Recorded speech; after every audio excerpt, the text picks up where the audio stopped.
یو سړی ټي وي ته ناست دی، یو سړی فلم ته ناست دی، یو سړی سندره اوري، یو سړی د جنۍ تصویر ګوري، پردۍ جنۍ، یو سړی لګړ فلمونه ګوري، یو سړی غلطې رابطې ساتي په نېټ باندې، او د دقې په دوران کې د ده نه څه ووتو، دا سړی به الله له څه جواب ورکوي؟ څه جواب به الله نه ورکوي؟ ځکه ما دا واقع بیان کړی دی، یو بیان کې تاسو به اورېدلي وي کېدای شي.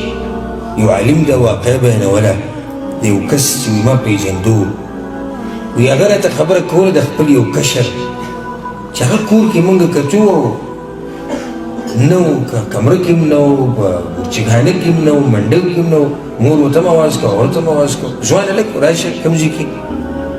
نو بیا چا به دا ویلي چې باتروم کې به یې کېدای شي. نو چې کله باتروم له ورغلي د هغې دروازه بنده وه، دوی ورته ورټکولی دی، چغې ورته وایي فلاني راوځه راوځه، اواز نه راته ویرېدلي، دا ور یې مات کړی. وایي چې دا ور یې مات کړو نو هغه هلک دننه مړ پروت و. دا غټه خبره نه ده، دا غټه نه ده، دې نه غټه دا ده. وایي مړ پروت و او په موبایل کې ورته لغړ فلم چلېدو، او ده په هغه ټیم باندې د لاس هغه زنا کوله، د لاس هغه شهوت یې پوره کوه. نو لاس یې په عورت باندې و، دې حال باندې سړی مړ پروت و. وایي لاس یې په عورت باندې و، او لګېدلی ورته په موبایل کې فلم و، او پروت په باتروم کې و. اوس دا مې یو خاتمه ده. یو سړی به دا وایي نه نه په ما داسې حالت نه راځي، دا ته څه وایې په تا داسې حالت نه راځي؟ ته چې دا کومه ګناه کې تا ته څه پته دی چې دې منځ کې به ته مړ کېږي که نه مړ کېږي؟ یو سړی یو ګناه کې اخته دی او الله ترې ساه واخېستو، دی به الله له څه جواب ورکړي؟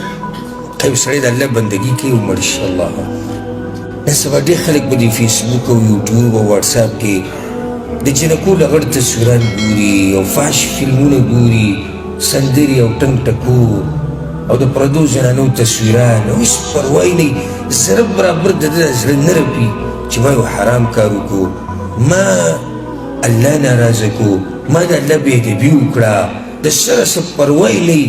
دغه شان دا موبایل ګوري ګوري، د شپې چې کله خوب پرې ضرور شي بلې کړي، سهار له راپاڅېدلی نه وي او بیا یې راولي او په دې ګناهونو کې پروت وي.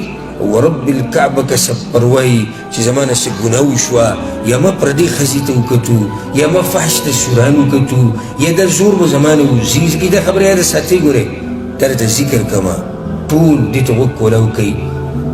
ته چې څه کوې داسې به تا سره کېږي. ته پردۍ زنانه ته ګورې که نه، ستا ته به څوک ګوري؟ ته دا سوچ مه کوه چې برید تاوی را تاوی چې نه مونږه داسې او مونږه کته او مونږه بره، او زموږ زنانو ته څوک نشي کتی او زموږ زنانو ته څوک څه نشي ویلی. چې ته د چا د زنانه قدر نه کوې، ستا د هغې هم څوک قدر نه کوي.